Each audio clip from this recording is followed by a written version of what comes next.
السلام علیکم، میں ہوں محمد صابر طور۔ آج ایک نئے ویڈیو اور نئے ٹاپک کے ساتھ آپ کی خدمت میں حاضر ہوں۔ آج کا ہمارا ویڈیو کا ٹاپک ہے ناانصافی۔ بچپن میں اسکول دور میں ہم نے ایک کہانی پڑھی تھی کہ ایک گاؤں میں کہیں سے ایک الو اڑ کر آ جاتا ہے۔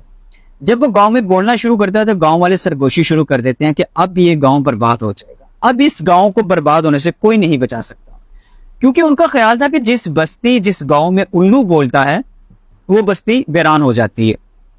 الو اپنے خلاف یہ باتیں سنتا رہا۔ 2-4 دن یہ سلسلہ چلتا رہا۔ الو نے ایک دن فیصلہ کیا، وہ اپنی جگہ چھوڑ کر ایک ایسے مکان میں چلا گیا جہاں پہ ایک شخص اکیلا رہتا تھا۔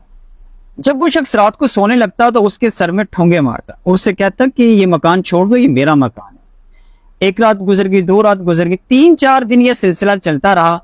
الو روز اس شخص کو تنگ کرتا، اس کو سونے نہ دیتا، اسے کہتا کہ مکان میرا، مکان خالی کرو۔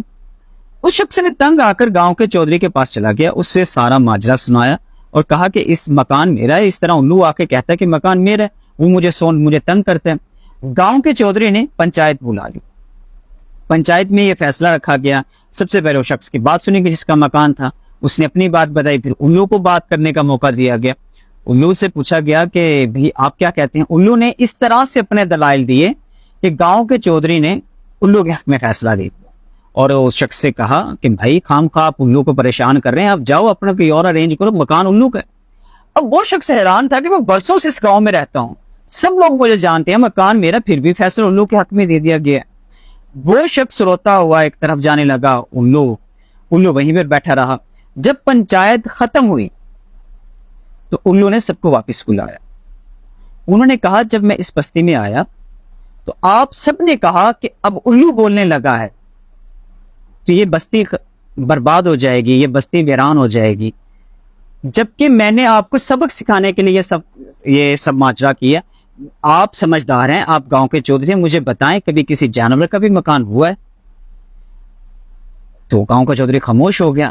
الو نے ان سے کہا کسی جانور کے بولنے سے یا کسی اور وجہ سے معاشرے تباہ نہیں ہوتے، معاشرے خاندان ہمیشہ تب تباہ ہوتے ہیں جب ناانصافیاں کی جائیں، کیونکہ مکان ہمیشہ انسانوں کے ہوتے ہیں، جانوروں کے نہیں ہوتے۔